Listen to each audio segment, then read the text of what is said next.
네, 오늘은 정시의 설명회를 시작하겠습니다. 오늘 매우 강추위 속에서 어려움 발견해주신 여러분들 참으로 감사합니다. 오늘 저희가 이 시간과 에너지가 아깝지 않도록 진실하고 정성된 내용으로 좋은 정보를 드리겠습니다. 다들 감사합니다.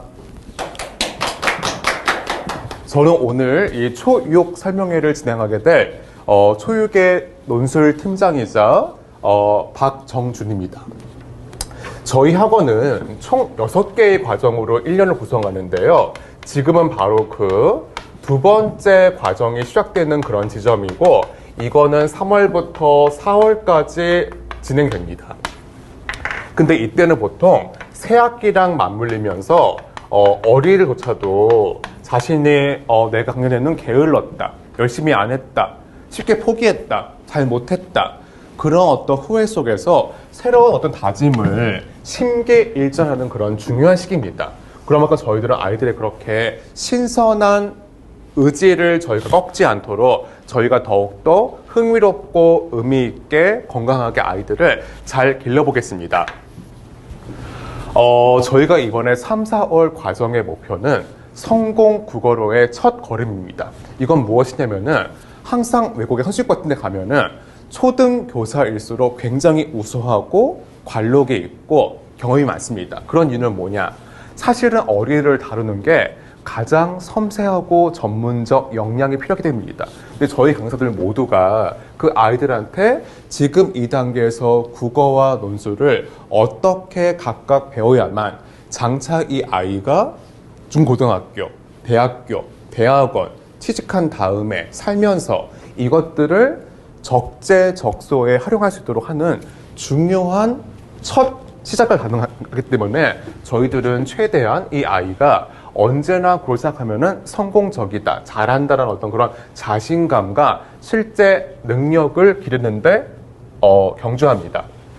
저희 강사 모두가 보시면은 이 가운데 2분의 1이 이른바 어떤 서울의 명문대에서 박사 수료 이상 학력입니다. 그런 만큼 저희들은 이 강사분 모두가 어릴 때 공부를 착실하게 잘했기 때문에 이런 노하우들과 습관들을 아이들 자연스럽게 이렇게 체화할 수 있도록 저희들이 그런 것들을 좋은 충고해 줄 수 있는 그런 선생님들 구성이 되어 있고요. 6번 모두가 공통적으로 아이들을 진심으로 사랑하고 아끼면서 그 아이들의 미래를 함께 고민하면서 엄마 아빠 같은 마음으로 이 아이들을 이끌고 있습니다. 이제 그 다음 보시면은요, 저희 학원의 가장 큰 강점이자 특점들은 보통 초등관계에서는 논술학원이 많은데요. 저희들은 논술과 국어를 1대1의 비중으로 어느 것 하나 소홀하게 그렇지 않은 채 공평무사하게 다루는 만큼 이 아이가 어떤 거에 치우친 인재가 아니라 두 가지를 골고루 잘함으로써 이것들이 시너지 효과, 상승 효과를 기를 수 있는 것들로 저희들이 수업을 짜고 있습니다. 이제 그 다음 보시면 저희 학원의 그런 강점들은 대형 국어학원, 전문 국어학원, 역사가 깊은 국어학원이만큼 아이들한테 그동안 저희가 열심히 탐구했던 것들은 이 세 가지를 보통 충실하게 하면 아이들은 기본적으로 실력이 늘 수밖에 없다는 그런 판단에서 나온 것입니다. 첫 번째는 특히 논술의 경우에는 과제물만 충실하게 해야도 이 아이들의 실력은 괄목상대하게 향상됩니다. 그런데 보통 이게 안 될 경우들은 아이들이 숙제를 자주 안 해오기 때문입니다. 그러면 저희들은 이 아이가 이 학원 수업을 임할 때 무임승차하지 않도록 언제나 책임감 있게 성실하게 예습해야서 공부에 임하던 저희들이 과제 관리는 학원의 어떤 스텝과 강사가 이중으로 체크하고 있고요. 이게 미흡할 경우에는 남기거나 혹은 그 아이에게 다음 주에 반드시 해오게 함으로써 이 아이가 숙제의 어떤 그런 의무를 이행하도록 저희들이 강력하게 지도하고 있습니다. 두 번째는 저희의 평가는 그냥 주먹구구, 약간 이렇게 즉흥적인 평가가 아니라 실제 교육 전문가들이 가장 적확한 방식으로 아이들을 테스트함으로써 이 아이가 강점이 어떤 것이고 특히 약점이 어떤 것인지를 아예 깨닫게 함으로써 저희들 그런 것들을 이 아이가 약점들을 보완해서 장차 이 약점이 더는 약점이 아니게끔 저희들이 지도하고 있고, 세 번째 같은 경우는 저희들은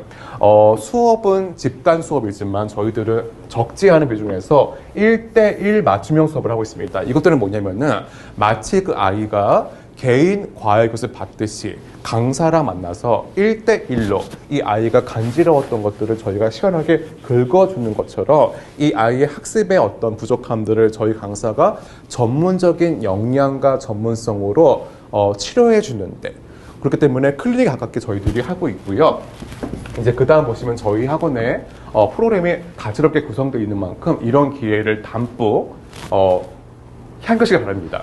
저희 학원의 어떤 그런 프로그램들은 상시 프로그램과 특별 프로그램으로 이렇게 대별되어 있습니다. 일단 상시 프로그램 아주 다양하지 않습니까? 첫 번째는 이 아이가 어떤, 예를 들어서 그 주에 몸이 아프다, 집안 행사가 있다, 여행을 갔다, 이런 등등의 이유로 수업 못 나왔을 경우에는 그 다음 주에 수요 보강 행사가 있습니다. 이건 항상 있는 수업인데요. 이때는 그냥 온라인 듣는 게 아니라 실제 논술과 국어 강사가 소수의 아이와 함께 똑같은 시간과 하기 때문에 이 아이는 학습 결손 없이 수업을 매해 빠지지 않고 이어갈 수 있는 그런 것들이 있고요. 두 번째는 1대1 수업, 아까 말씀드린 대로 클릭 걸맞게 이 아이의 약점들을 저희가 보완해주고 치료해주는데 주력하고 있습니다. 이 세 번째는 만약에 아이가 그 첫 주차 개강할 때 온 게 아니라 뭐 3주, 5주, 6주에 왔다 할 경우에는 저희가 지정 날짜에 이 아이를 불러서 이 아이가 전에 못 들었던 학습 내용들의 중요한 핵심들을 강사가 압축적으로 진행하는 수업의 힘으로 아이가 빠뜨리지 않고 최대한 결손 없이 수업에 따라가도록 저희들이 이끌고 있는 프로그램이고요. 네 번째는 저희 학원의 어떤 학생들이 우수합니다. 그런 만큼 이 우수한 아이들을 대상으로 해서 이 아이가 정말 군계 일학으로 성장할 수 있도록 저희 강사가 역량을 총 집중해가지고 이 아이한테 실제 명문대 논술 고사 어떤 문제들을 풀면서 이 아이가 나도 어린이에 불과하지만 고3 논술을 쉽게 풀 수 있네? 점수가 좋았네? 정말 이런 수업 너무 흥미롭다, 재밌다, 나 공부하고 싶다, 어떤 그런 학습 의욕을 담뿍 불어넣어주기 위해서 이런 수업은 매달 한 번 구성되는데 이 첫 개강이 바로 4월 20일입니다. 그럼 마지막에는 이 반대로 이런 학생이 있습니다. 내가 논술을 시작했는데 잘하고 싶은 의욕은 충분하고 열심히 하고 싶은데 너무나 기초가 약해, 잘 모르겠어, 힘들어, 매번 글 쓰면 기분이 안 좋아져. 이 아이들을 위해서 저희들이 논술 실력 가진 프로그램이 있습니다. 이런 경우에는 아이가 논술의 기초들을 저희가 섬세하게 가르침으로써 이 아이가 자신감, 그 다음에 실제 방법을 익힘으로써 더 이상 방황하지 않고 논술 수업을 따라갈 수 있는 그런 시간을 주어지고요. 이제 그 다음에 특별 프로그램이 2개가 있는 이 국어 특강 같은 경우에는 반드시 아이가 이 국어의 이런 문법, 뭐 시가 어떤 것인가를 알아야만 추후 공부할 때 어려움이 적어진다는 것들을 이 국어 강사가 정말 책도 연구하셔가지고 하는 특강들이 있으니까 이런 기회는 꼭 빠뜨리지 않고 들으시기를 바라고요. 또 논술 같은 경우에는 아이가 좀 더 많은 책들을 강사의 지도하에 충실하게 정독하도록 하기 위해서 매달 한 권 정도를 저희가 장편소를 읽고 특강 듣는 게 있습니다. 이때 아이들은 내가 이해했던 게 요만큼인데 강사가 더욱더 확장해서 강연 들으면서 내가 진짜 이런 면도 있었네? 흥미롭다, 저거 멋지다, 들어보니까 진짜 근사한 말이네? 하면서 뭔가 아이가 책을 비평하고 평가하고 나의 감상을 이야기하는 거에 재미를 붙일 수가 있는 특강인 만큼 이 특강도 반드시 보여주길 저희가 바랍니다. 지금부터 저희 학원에 인기 강사이자 실력이 단단하신 선생님께서 국어에 대해서 강의해 주시겠습니다. 선생님 나와주시겠습니까? 안녕하세요. 초유 국어를 가르치고 있는 강사 박순화라고 합니다. 만나뵙게 돼서 반갑습니다. 다시 한번 인사드립니다. 네, 항상 저한테 이렇게 좋은 말씀을 해주셔가지고 저를 항상 힘나게 하는, 제가 10m 뛰어야 되는데 30m, 40m를 뛰게 하는 동료가 있어서 참 좋습니다. 자, 아이들한테도 그런 선생님이 되겠습니다. 자, 국어 수업 안내해 드리도록 하겠습니다. 자, 지금 되게 시끄럽죠. 네, 입시계가 굉장히 시끄럽습니다. 지금 수능이 굉장히 많은 변화가 있고요. 지금 2028년도부터 해서 우리 아이들 정말 학습량이 어마무지하게 늘었습니다. 자, 국어 역시 마찬가지고요. 지금 현재는 4가지 영역에서 선택할 수 있었던 부분이 있었는데 이제는 더 이상 선택할 수 있는 영역은 없습니다. 자, 국어는 지금 독서와 작문, 문학, 합법과 언어 이렇게 3가지 영역으로 구성되어 있고요. 우리 아이들 이제 이 시험을 봐야 됩니다. 자, 그래서 아무래도 저희 입시를 봐야 되는 아이들을 대상으로 수업을 하고 있기 때문에 저희 역시도 이제 수업 구성을 문학, 비문학, 문법 이렇게 3가지 영역으로 구성을 해서 수업을 하고 있습니다. 아마 혹시 지금 국어학원이 처음이신 부모님들 혹시 계실까요? 손 한번 좀 들어봐도 네, 한 분 계시네요. 네. 자, 대부분은 네, 그렇죠. 어딘가에 소속이 되어 있는 상태시거나 어딘가에 소속되어 있거나 자, 특히 아마 논술 수업을 많이 들으셨을 거예요. 자, 근데 갑자기 부랴부랴 이제 국어를 가야겠다라고 국어학원을 보내야지라고 생각을 하시는 가장 큰 이유가 이제 그동안에 학원을 믿고서 보내셨죠. 오랜 기간 동안 내 아이는 그 책을 많이 봤고 글도 열심히 잘 썼고 그러니까 만약에 아예 어딘가를 보내지 않았거나 그냥 크게 그냥 아이 자체가 책을 별로 안 좋아하거나 이런 경우에 어른들이 그래 뭐 아이가 싫어하니까 혹은 안 보냈으니까 못한다고 하면 그래 약간 마음의 위안이 되는 부분이 있습니다. 그런데 마음의 위안이 절대 안 되는 경우가 어느 경우시냐면 논술 학원을 오래 보내서 이제 그렇게 되면 이제 나도 모르게 무의식세계에서 우리 아이 국어는 잘 할 거야 라는 게 있습니다. 그런데 어느 날 이제 어머니들이 이제 본격적으로 한번 시켜봐야지 국어 공부 시켜봐야지 하고서 이제 문제집을 풀리시게 돼요. 자, 어떤 일이 발생하냐면 어머님들 머릿속에 학부모님들 머릿속에는 당연히 뭐 다 맞거나 1개 정도 뭐 많아야 2개 그런데 웬일입니까 이게 그렇지가 않아요. 그러면 그때 부랴부랴 문득 이제 그 순간에 굉장히 많은 혼란이 오시면 도대체 여태까지 뭐를 한 걸까? 왜 그렇게 책을 많이 보고 그렇게 글을 써갖고 왔는데 왜 국어 시험은 점수가 이래? 어떻게 해야 될까요? 네, 그래서 독서 논술 같은 경우에는 아무래도 이제 아이들이 생각을 마음껏 발산하는 방식이라면 국어는 사실 주어진 지문 안에서 현미경을 가지고 아주 자세하게 들여다봐야 합니다.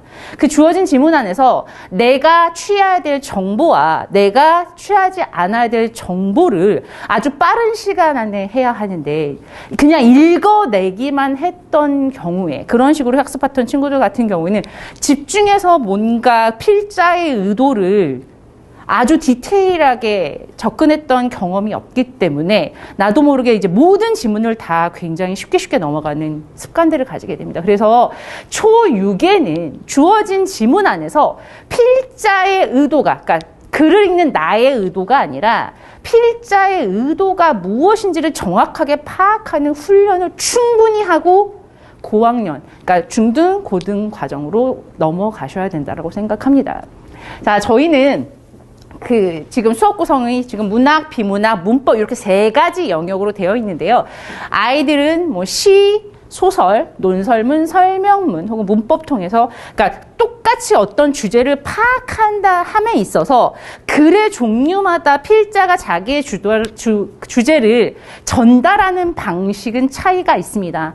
아이들은 그 필자의 전달 방식을 이해하고 그 안에서 정말로 필자가 필자가 이야기하려고 하는 게 뭔지 그것을 아주 충분히 사고하는 경험을 해야 합니다. 그리고 그렇게 충분히 내 것을 만들 수 있는 여유가 있는 시간이 사실은 지금입니다. 초등, 중등 가기 전에 이 1년이 굉장히 중요하고요. 이때 정확하게 글에 따라서 글을 읽어나가고 필자의 의도를 이해하고 나아가서 비판적인 사고까지 연결이 될 수 있다라고 하면 고등 단계에 가서 국어 때문에 눈물을 흘리고 집을 팔아야만 이런 고민은 하지 않으셔도 될 것 같습니다. 자, 저희는 수업 저희 학원에 지금 국어 수업 같은 경우는 이제 1시간 반으로 구성되어 있고요. 앞에 전반부에서는 지난 시간에 배웠던 뭐 시든 소설이든 뭐 설명문이든 논설문이든 배웠던 글들을 다시 한번 복습을 하고 그리고 시험을 보고 난 다음에 이제 진도 수업을 나가게 됩니다. 그리고 저희가 굉장히 조금 중요하다라고 생각하고 이제 지금 아이들한테 그러니까 학습시키고 있는 부분은 이 어휘 관련된 부분입니다. 대한민국은 문맹률이 매우 낮죠. 뭐 거의 없다라고 봐도 무명인데 사실은 그러니까 문자를 읽어내는데 어려움을 겪는 아이들은 없는데요. 이해를 하는 데는 어려움을 겪는 친구들이 생각보다 많습니다. 이게 어떤 문제냐면 결국은 자, 어휘, 그러니까 단어에서 문장, 문장에서 문단, 문단에서 글로 가야 하는데 이 단어단에 문제가 생기고 이 단어단의 문제는 문장에 문제를 일으키게 되고 이 문장에서 이해가 안 되면 결국은 글을 이해함에 있어서 어려움을 겪게 됩니다. 그래서 저희는 이 어휘를 한자를 근간으로 해서 가르치고 있고요. 이게 단순하게 암기식으로 접근하는 게 아니라 아이가 어떤 단어를 보면서 상상할 수 있게 하는 능력, 그리고 나아가서 어떤 단어를 처음 봤었을 때 내가 처음 보는 단어라고 하더라도 그간에 내가 알았던 단어들의 조합을 통해서 어떤 뜻인지를 추론해낼 수 있는 능력. 자, 그렇게 어휘에 대한 접근을 하고 있습니다. 자, 매 과정 아이들은 개념 수업과 어휘 학습을 통해서 이제 본인들의 이제 학습을 해 나가고 있고요. 당연히 이 배운 것들에 대한 확인이 필요하겠죠. 그래서 매주 아이들은 10분에서 15분 정도의 시간, 주어진 시간 안에 문제를 풀게 되고요. 그 다음에 일정 수준의 점수를 얻지 못하게 되는 경우에는 남아서 재시험을 보게 됩니다. 아이들이 생각보다 남아서 하는 거 되게 싫어합니다. 그래서 최대한 남지 않으려고 애를 쓰고요. 그 다음에 이제 저희가 이제 시험 본 결과들은 당일에 이제 학부모님들에게 발송이 나가고요. 그다음에 전체 성적에 대한 부분은 한 과정이 끝난 다음에 이제 전체 아이들 속에서 우리 아이가 위치가 어느 정도 되는지 확인해 보실 수 있는 기회가 있습니다.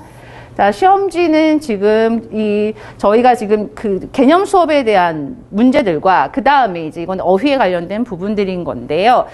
이게 지금 저희가 3월달 시작하는 게 1과정이거든요. 그래서 0과정부터 저희가 시작을 했고 총 5과정까지 6번의 과정을 통해서 아이들은 개념 수업 같은 경우에는 문학, 비문학, 문법의 영역들을 계속해서 반복적으로 학습을 하게 도 그 과정을 통해서 각 글의 그 장르에 따라서 어떻게 봐야 되는지를 체화하는 경험을 합니다.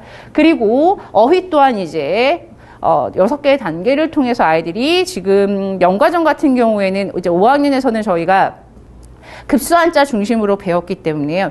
6학년에서는 이제 그 영과정에서 그간 배웠던 급수한자들을 정리를 하고 1월부터는 이 한자들을 문장 내에서 어떻게 적용해야 되는지 실질적인 문제를 풀어보게 됩니다. 그래서 모르는 단어가 나오더라도 내가 유추해 볼 수 있는 것들을 끊임없이 생각하는, 그러니까 단순히 어휘를 달달달 암기하는 게 아닙니다. 아이들이 처음 보는 지문 안에서도 내가 그간에 했던 학습 그 단어에 했었던 추론 능력을 바탕으로 해서 의미를 유추해 나갈 수 있게 하는 거, 그게 저희 초등부가 지금 추구하는 목표입니다. 자, 아이들은 이렇게 시험을 보면서 자기들이 무엇을 이해하고 있는지, 무엇을 이해하고 있지 못하는지를 확인하게 되고요. 그 다음에 이 시험 결과는 이제 그 한 과정이 끝나서 만약에 뭐 어쩌다 한 번의 재시험은 상관이 없지만 제 시험을 여러 번 걸렸다. 그러면 그 다음 과정, 이제 이 과정이겠죠. 그때 이제 따로 이제 와서 국어 선생님들과 1대1로 수업을 하게 됩니다. 이 횟수는 제한되어 있지 않고요. 부족한 친구들은 조금 더 많이 오게 될 것이고, 그 다음에 한 번 정도의 클릭을 받고서 가지고 있는 문제가 해결될 수 있다라고 하면 한 번 정도에도 끝나기도 합니다. 이거는 아이들마다 사실은 천차만별입니다. 아이들마다. 자, 저희 이제 초6의 1과정 국어 보시면, 자, 다시 한번 이제 어머니 말씀드릴게요. 저희는 문학, 비문학, 문법, 이렇게 3가지 영역으로 구성이 되어 있고요. 그 영역에 따라서 이제 커리어시 그 영역에 따라서 구성이 되어 있습니다. 상반기에는 아무래도 이제 문법을 저희가 하긴 하지만, 그 상반기에는 사실은 뭐, 3대3, 그러니까 3분의 1 정도의 비례라고 생각하시면 이제 여름방학부터 시작해서 좀 더 다양한 문법 특강들이 준비되어 있습니다. 아직은 조금 더 아이들을 키워야 돼서요. 아이들이 훨씬 더 쉽게 이해할 수 있는 그 적기를 기다려서 중고등에서 반드시 알아야 하는 문법들의 기초들을 여름부터 시작해서 아주 단단하게 체화해서 올라가는 방향으로 지금 준비를 하고 있습니다. 자, 저희 지금 여기까지가 저희의 이제 국어 커리큘럼이었고요. 김영준에서 저희는, 그러니까 저희 학원에서 아이들이 와서 어떤 동기를 찾아갔으면 좋겠습니다. 자, 국어라는 과목만의 문제가 아닙니다. 자, 국어를 잘 하게 되면 그 어려운 수학도 되게 술술 풀리는 부분들이 생기고요. 과학, 사회, 영어를 공부할 때도 국어는 사실 그 바탕이 되는 것입니다. 다른 거 다 하고 국어가 아닙니다. 지금 고등에서 지금 고등 어머니들 가장 많이 하는 그 말씀들이, 내가 만약에 아이를 다시 키운다면 나 국어부터 하라고 하시는 분들 굉장히 많아요. 왜냐하면 국어는 양으로 해서 승부되는 부분도 아니고, 물론 고등 단계에서 뭐 하루에 막 10시간씩 하면 올라가죠, 성적은. 그런데 다른 과목 대비해서 그 올리기에 들이는 시간이 너무나 많이 듭니다. 왜? 아이들이 왜냐면 너무 그 기초가 너무 허술하기 때문입니다. 그래서 지금 6학년 이제 지금부터 1년 충실하게 해 나가면 이 힘으로 중고등에서의 국어는 잘하는데 어려움이 없을 거라고 생각합니다. 단 정확하게 배워야 되겠죠. 정확하게 글을 이해하고 필자의 의도를, 나의 의도가 아니라 필자의 의도를 이해하려는 그 훈련을 꾸준히 아주 충실하게 정확하게 하는 한 해가 되셨으면 좋겠습니다. 여기까지 국어 설명이었습니다. 감사합니다.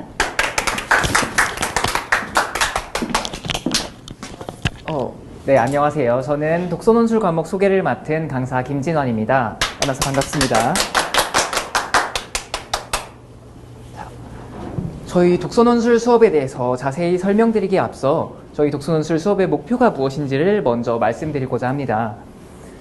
지금 초등 6학년 학생들이 좀 있으면 중학교로 올라가야 하죠. 그리고 중학교에 올라가면 각 학교 상황에 따라 차이는 있겠지만 여러 가지 논서 수령 시험을 볼 수가 있습니다. 이때 학생들이 당황하지 않고 자기가 아는 내용을 바탕으로 논리적으로 정확하게 정답을 써내기 위해서는 지금부터 미리 논술의 원리를 익혀두어야만 합니다.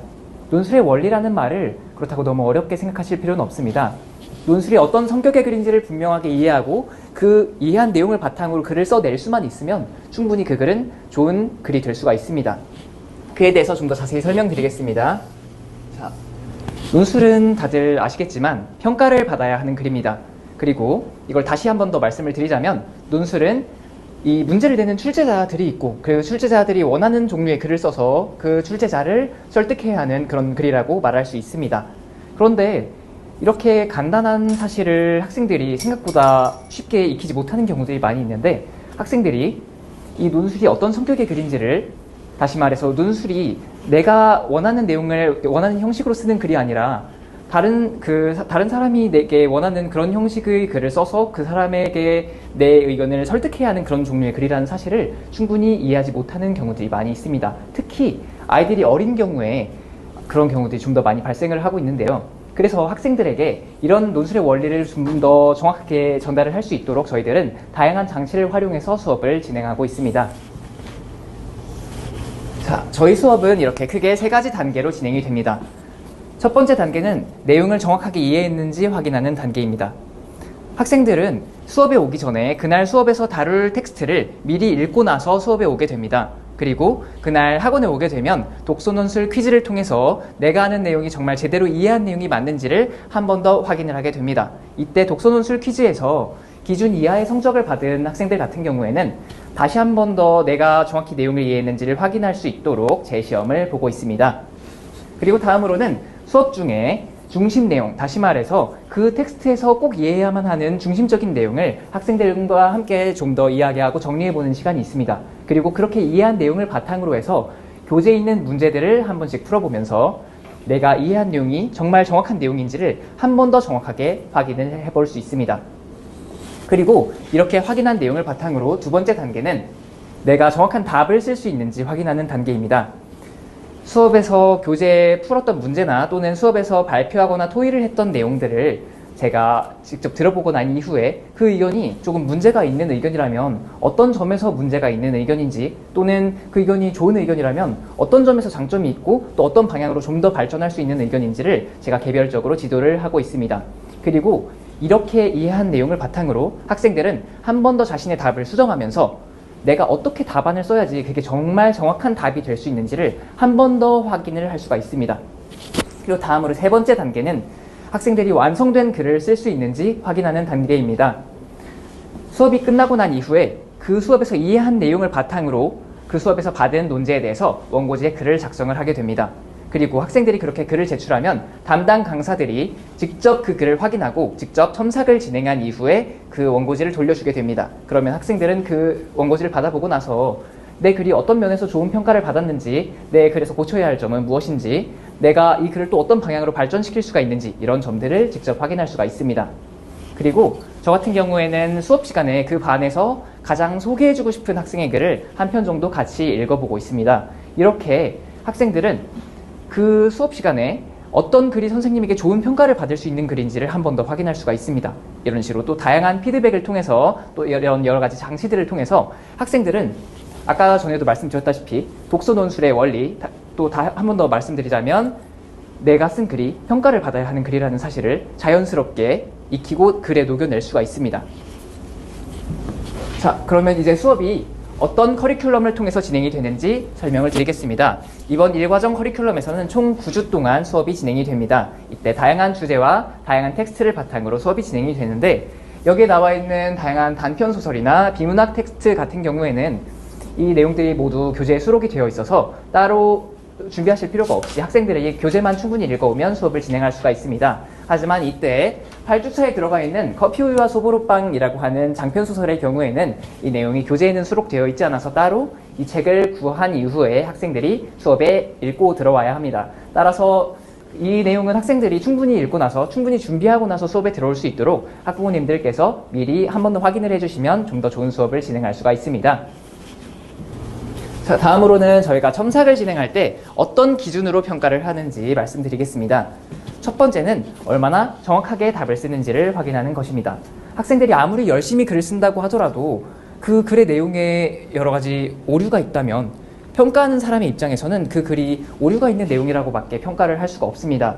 따라서 학생들이 정확한 단어, 정확한 문장, 그리고 정확한 구조를 통해서 내가 어떻게 정확한 답을 쓸 수 있는지를 확인할 수 있도록 저희가 신경을 써서 지도하고 있습니다. 두 번째는 충분히 구조를 갖춰서 글을 쓰고 있는가를 확인하는 것입니다. 학생들이 제대로 된 구조를 갖추지 못하고 글을 쓰는 경우에는 어떤 문제들이 있냐면, 대표적으로는 처음에 말하려고 한 내용과 뒤에서 말하려고 한 내용이 서로 충돌한다거나, 아니면 이 글에서 정말 말해야 할 내용은 이것인데 거기에서 벗어나서 다른 화제로 빠진다거나 하는 문제들이 종종 발생하곤 합니다. 학생들이 이런 문제를 겪지 않도록 하기 위해서 저희들은 학생들에게 이 글에서 정말 설명해야 할 내용은 이 내용이고, 이 내용을 설명하기 위해서는 이런 종류의 근거들을 말을 해야 하며, 또한 이런 근거들을 설명하기 위해서 쓸 수 있는 방법으로는 이런 방법들이 있다. 또 이런 종류의 내용들을 추가하면 이 글을 좀 더 자세히 설명할 수가 있다. 이런 내용들을 말해주고 있습니다. 그리고 다음으로는 학생들이 얼마나 구체적으로 글을 쓸 수 있는지를 확인하고 있습니다. 학생들이 충분히 문단을 나눠서 논리적으로 글을 쓰는 것 같은데도 글의 분량이 쉽게 늘지 않는 경우가 있습니다. 그리고 그런 경우에는 보통 자신이 말하려고 한 내용을 한 문장 정도로 처리를 하는 경우가 많이 있습니다. 이때 학생들에게 저희는 이렇게 지도를 하고 있습니다. 그래서 이 내용을 충분히 전달을 하기 위해서는 지금 이 글에서 생각하지 못한 이런 부분들을 더 전달을 해야 돼. 그렇기 때문에 이런 그 내용을 전달을 하기 위해서는 이런 생각하지 못한 부분, 이런 내용을 조금 더 요약을 해주고 또 이런 부분에 대해서는 좀 더 자세히 설명을 해주면 지금 전달하려고 한 내용을 좀 더 충분히 전달을 할 수가 있어. 이렇게 지도를 하고 있습니다. 그리고 이렇게 다양하게 저희가 첨삭을 진행하는 내용을 어떤 식으로 좀 더 진행을 하는지 이 사례들을 통해서 설명드리겠습니다. 이렇게 사례들을 보면 학생이 낸 글에 따라서 이 부분이 부족하다 싶으면 그 부분에 대해서 좀 더 집중적으로 첨삭을 진행하고 있습니다. 이것은 저희들이 담당 강사가 직접 첨삭을 진행하기 때문에 학생들에게 매주 학생들을 보면서 이 학생에게는 이 점이 부족하다, 이 학생에게는 이 점을 가장 우선적으로 지도해야 한다 하는 점들이 있습니다. 이런 점을 학생들이 가장 먼저 인지하고 고칠 수 있도록 저희들이 신경 써서 지도를 하고 있습니다. 자, 이제 독서 논술 과목에 대한 소개는 여기서 마치도록 하고 마지막으로 저희 설명의 내용에 대해서 한 번 더 정리를 하겠습니다. 자, 국어 시간 같은 경우에는 학생들이 꼭 익혀야 할 국어 개념들을 확실하게 익히고 또 문제를 풀면서 활용할 수 있도록 지도를 하고 있고, 마찬가지로 어휘 같은 경우에도 학생들이 어휘를 단순히 외우기만 하는 것이 아니라 그 내용을 충분히 활용하면서 내 것으로 활용할 수 있도록 지도를 하고 있습니다. 이렇게 공부한 내용을 통해서 학생들은 중등이나 또는 고등에 가서도 내신이나 수능 등 여러 가지 유형의 시험을 접하면서 당황하지 않고 충분히 자신의 실력을 발휘할 수 있도록 저희가 신경 써서 지도를 하고 있습니다. 그리고 독서 논술 같은 경우에는 학생들에게 매주 글을 읽고 또 글을 쓰는 훈련을 시키면서 학생들이 논술의 원리를 분명하게 이해하고 그 이해한 내용을 바탕으로 글을 쓸 수 있도록 저희들이 지도를 하고 있습니다. 자, 그럼 오늘 설명에 들어주셔서 감사합니다. 저희가 아까 들어오셨을 때 나누어 드린 그 질문지에 저희 학원 수업에 대해서 질문해 주신 분들의 답과 온라인상에서 질문 주신 분들의 답을 선생님 이 수업에 됐나요? 주시겠어요? 네. 선생님 여기 계시면은 이 첫 번째 이 학생 같은 경우에는 현재 영국에 거주하고 있는데 그 금명간 한국에 귀국 예정이고 장차 한국에서 공부를 시키실 계획인가 봐요. 근데 이런 경우에 혹시 보완책 같은 게 특별한 관리 방식이 있는지 여쭈셨습니다. 저희 학원에 흔히 얘기하는 리턴이들이 이제 저희가 간간히 수업을 옵니다. 그래서 보통 그 친구들 같은 경우 첫 번째 반응이 우는 애들이 되게 많았었어요. 왜냐하면 그 말들이 이제 외국에서 오래 살다 오다 보니 단어들이 너무 어색해가지고 처음에는. 그래서 케이스마다 다르긴 한데 아예 처음부터 포기하는 경우도 사실 조금, 왜냐하면 수업 자체가 너무 어렵다는. 그런데 아이들은 되게 부모님들 굉장히 놀라운 게 뭐냐면 한 3, 4주를 버텨내잖아요. 그다음부터는 그냥 갑니다. 그래서 그렇게 온 친구들 같은 경우는 아무래도 이제 한국에서 자란 아이들하고 약점이 조금 다르고 특히 이제 어휘 쪽에서의 어려움이 되게 많아서 그 친구들 같은 경우에는 아까도 말씀드렸지만 저희가 이제 1대1 프로그램이 있어서 강사하고 학생이 둘이 만나서 이제 하는 수업이 있습니다. 그래서 그 수업을 통해서 아이가 본인의 약점이 무엇인지, 그래서 그 부분을 보완할 수 있는 수업들을 진행을 하고요. 이게 몇 번의 이제 진행을 통하게 되면 아이들이 되게 자신감들이 많이 올라와서 어느 순간 이제 내가 언제 외국에서 내가 왔나 싶을 정도로 자신감을 회복했던 경우도 있어서 그 아이들한테 맞는 그 아이가 약점인 부분들로 1대1 수업으로 진행하고 있다는 거 말씀드리겠습니다. 몇 년 전에 저희 학원에서 뉴질랜드 활동 온 학생이 그 학원에 왔어요. 근데 이 학생이 첫날 집에 가서는 대성 통곡을 했고 엄마한테 나는 부족해, 바보야, 안 갈 거야, 창피해 했다고 하시더라고요. 근데 제가 전화하는 도중에 그 어머니랑 제가 어떠한 지점에서 서로 믿게 되는 그런 순간이 있었어요. 느낌이 오더라고요. 정말 대화가 진실하고 잘 된다. 그래서 제가 그 어머니한테 이렇게 말씀드렸어요. 아이가 아무리 어려워하고 반발할지언정 4주만 참고 보내시라. 근데 그 이후에도 아이가 달라지는 변화가 없으면은 할 수 없다. 왜냐면 그분은 다시 이제는 보내실 계획이 있었거든요. 뉴질랜드로. 근데 그 아이가 재밌는 게 2주부터 좀 바뀌더라고요. 3주부터는 본인이 손들기 시작하더라고요. 그리고 네 번째 주에는 과제물도 써왔고 시험도 봤습니다. 그런 만큼 아이들의 가장 힘은 어른과 달리 적응력이 남달라요. 지금 어려운 게 지속되는 건 어른들이 많지만 어린이들은 지금 매우 어려워하지만 빠른 시간 내에 어려움을 이겨냅니다. 그런 만큼 일단 그 아이 능력을 믿으면은 엄마 아빠가 덜 불안해지시고 속단하는 것이 아니라 좀 더 기다릴 수 있는 그런 지평이 되는데, 그걸 속단하고 생각하면 장차 어떻게 보면 아이한테 새로운 기회를 원천 봉쇄할 수 있기 때문에 저희는 특별하게 이런 것들을 아이가 잘 적응하도록 섬세하게 1대1 수업을 불러가지고 지도하고 있다는 말씀드립니다. 두 번째 말씀은 현재 이 학생 같은 경우에는 수학학원을 2군데를 보내고 계시고 심지어 또 문제풀이 과외까지 지금 하고 있는 상태인가 봐요. 아이가 수학을 잘한다고 하네요. 근데 이 아이가 지금 수학에 지금 워낙 높다 보니까 이 국어학원에 가장 신경 쓰이는 게 예습 복습할 때 그 시간이 얼마큼 소요되나 궁금해 하셔가지고 답변 바라겠습니다. 저희가 국어하고 독서 논술로 수업이 구성되어 있기 때문에 뭐 한 1시간 정도, 이거 1시간 안 걸리는 친구들도 있고요. 저희 학원 같은 경우에는 그 숙제량 자체는 어떻게 보면 타 학원에 비해서 적습니다. 그런데 저희 강사들이 지금 단연간 계속해서 고민하고 있는 부분이 뭐냐면, 그러니까 효율적인 공부를 시키자. 그러니까 쓸데없는, 그러니까 예를 들면 수학에서도 내가 아는 문제 100문제 푸는 게 무슨 의미가 있습니까? 그죠? 2-3문제를 풀더라도 내가 접해보지 않은 문제, 그리고 그것에, 그 사고를 통해서 아이들이 사실 성장을 하는 거거든요. 그래서 저희 같은 경우는 국어에서 반드시 아이들이 알아야 될 것들, 정말로 그러니까 모르고 넘어가면 안 되는, 그러니까 그 기본적인 숙제에 집중을 하고 있어서요. 양 자체는 그렇게, 그러니까 뭐 타학원 비해서는 사실은 양이, 왜냐면 이거는 뭐 공통적으로 하시는 말씀들이거든요. 그래서 양 자체는 많지 않은데, 양이 적다, 그러니까 양이 뭐 적정하다고 해서 과하지 않으니까요. 해야 되는 것들은 반드시 아이들이 해야 되는 것들만 숙제로 나가고 있기 때문에 어느 정도의 밸런스를 맞추고 있다라고 저희는 생각을 하고 있습니다. 그래서 수학이랑 병행함에 있어서 수학 공부하는 것처럼 국어까지 할 수는 없잖아요. 애들도 숨을 쉬어야죠. 네, 그래서 저희는 적정한, 그 양의 과제를 지금 내주고 있습니다. 네. 다음 질문이 있는데요. 이 질문 같은 경우에는 요즘에 다들 좀 한국 사람들이 사실 팍팍한 시대가 왔잖아요. 그런 만큼 이 아이가 지금 들어보니까 특강에 보내고 싶은 의향이 많으신가 봐요. 근데 예를 들어 특강 보내실 때 이게 추가로 또 교재비라든가 수업료가 들어가는 건지 아니면은 아닌 건지 좀 여쭈셨습니다. 사실 설명해 주셔도 될 것 같아요. 네. 저희 학원은 이렇습니다. 웬만하면은 중요한 것들을 정말 빼고 나면 저희가 다 부담합니다. 그런 만큼 저희가 특강이라든가 1대1 수업들은 학원에서 기꺼이 부담합니다. 그런 만큼 어머니들께서 보내고 싶은 의향만 있으면은 금전적 하정 고려하지 마시고 보내주시면은 저희가 추가로 뭘 청구하거나 뭐 명수가 가는 일은 없습니다. 이제 그 다음 질문 드리겠습니다. 이 질문은 선생님께 드리고 싶은 질문인데요.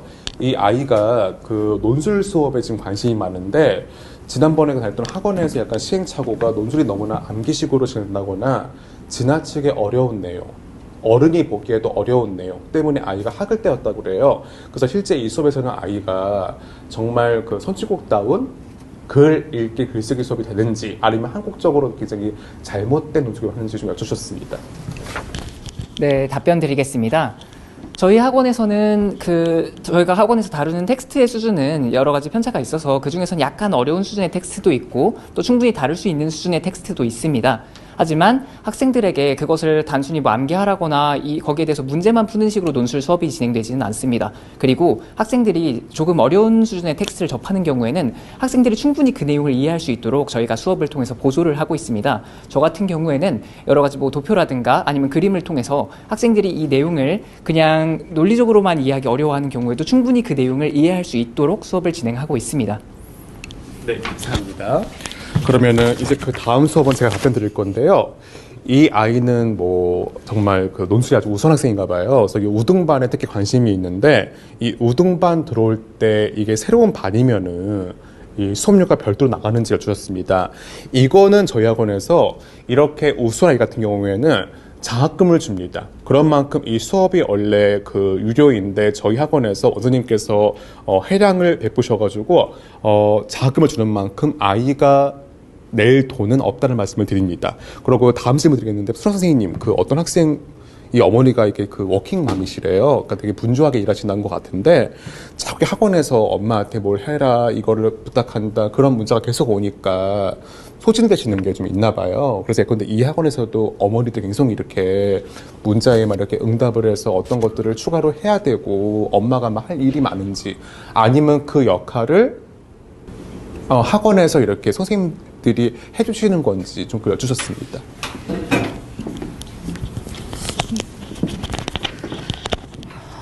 저희 학원은 기본적으로 이제 모토가 제가 이제 늘 이제 학부모님들 말드리는 게 국어 과목 하나 정도는 잊으셔라라고 말씀을 드리거든요. 그래서 기본적으로 이제 만약 장편 그러니까 책에 대한 안내 정도는 아마 그거는 어머님들이 당연히 문자 보시고 확인해 주셔야 되고요.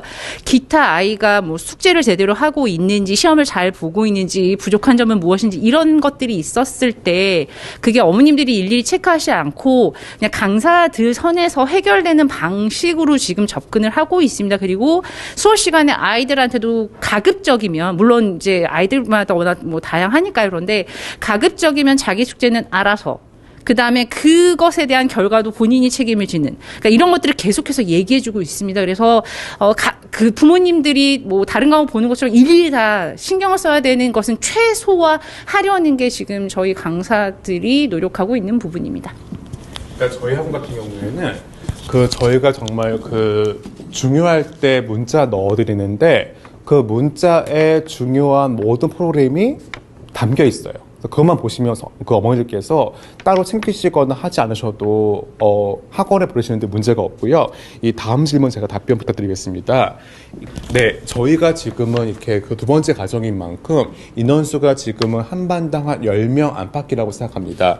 그런데 어떤 반은 더 적을 수도 있고요. 근데 이게 향후에 점차 증가하는데 저희 학원은 초등부인 만큼 인원수가 이렇게 폭증하지 않도록 그래서 한 반에 적정 인원 되도록 저희가 예를 들어서 한 17명, 18명을 안 넘도록 하는 거고 또 그 안에서도 항상 결석이나 그런 게 있기 때문에 실제 수업 인원은 한 16명 넘는 경우는 거의 없다고 해도 과언이 아닙니다. 이제 저희가 마지막 질문이 나왔는데요. 여기 보니까 프로그램이 너무 마음에 들어가지고 저희가 감사합니다. 이분께 감사드리는데 굉장히 이 프로그램이 마음에 들어가지고 지금 호기심이 난다고 생각하시는데 아까 똑같은 질문이 초랑 똑같이 나왔는데 선생님 왜 지금 이 단계에서 초등 국어 논술 교육이 필요한지 좀 그런 방위성을 말씀해 주시겠습니까?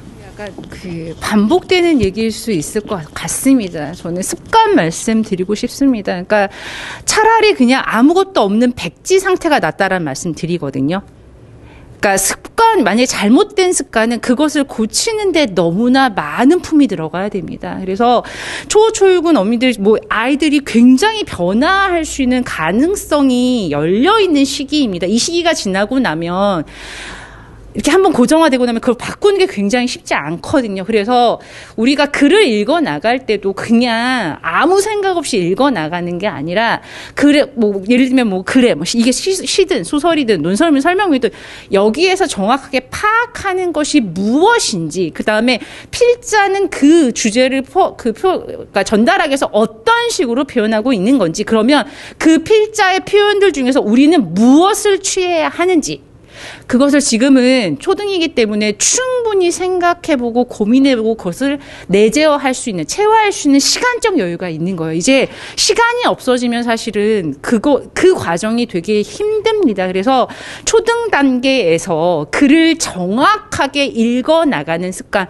필자의 의도를 정확하게 이해하는 방법들을 체화하는 시간, 그 시간이 초육이라고 생각하기 때문에 더 늦으시면 안 된다고 생각합니다. 네. 이제 마무리하겠습니다. 오늘 아주 긴 시간 다들 바쁘실 텐데 저희 이야기 함께 해주셔서 너무 감사하고요. 저희가 선생님 모두에게 새해 복된 새해, 건강한 새해를 기대하고요. 이 말씀 드립니다. 좋은 학원의 척도가 뭘까요? 인기가 많다. 다들 입학하고 싶어 한다. 당연하겠습니다. 그 학원들 아마 분명히 강점이 많을 것입니다. 하지만 저희 학원도 대형 국어 전문 학원인 만큼 수많은 장점을 골고루 갖추고 있습니다. 예컨대 똑똑한 애들이 와서 관리하는 거는 모든 강사에게 쉽습니다. 예컨대 제가 지금 대학 강사이기도 하는데 대학 강사에게 가장 쉬운 건 이른바 명문대 수업입니다. 아무도 떠들거나 졸거나 딴짓하지 않기 때문에 강사가 정말 지루하게 수업해도 들어요. 하지만 어려운 거는 그렇지 못한 학생들을 지도하는 게 몇 배가 더 어렵고 전문성과 인내심과 강사의 역량이 필요합니다. 저희들은 현재 상태 아이를 단정적으로 평가하지 않습니다. 지금 이 아이가 어떤 게 부족하고 결함이 있고 서툴다고 했을 때 저희는 이 문제를 재빨리 간파함으로써 어떤 해결책에 있어서 장착 이 아이가 어떤 근사하고 일치월장한 미래를 기대할 수 있는가만 저희가 생각합니다. 그런 만큼 애들을 볼 때 중요한 거는 성인의 관점처럼 단정적으로 아이를 보는 게 아니라 이 아이는 변화무쌍한 잠재력의 덩어리입니다. 그러니까 현재 이 아이가 1등 하지 못할지언정 그런 어떤 거에 일희일비하는 게 아니라 지금 이 아이가 부족한 것들을 채워나가고 또한 아이가 잘한다면 더 그런 것들을 특화시켜서 진짜 이 아이가 서울대, 고대, 연대 같은 데 입학하는 인재 되게끔 저희들 하는데 하고 있습니다. 그런 만큼 저희들의 이 다짐은 어떤 분홍빛 거짓말이 아니라 실제 저희가 단연간 진실하게 성실해왔던 것들의 결과물이고 약속입니다. 그런 만큼 저희와 함께 아이가 한다면 아이가 최대한 고통스럽지 않고 즐겁게 자신감 있게 자존감 있게 공부함으로써 이 아이가 훌륭한 인생을 재밌게 살 수 있는 사람으로 저희가 키우는데 일조하겠습니다. 오늘 설명에 감사합니다. 다들 잘 들어가십시오.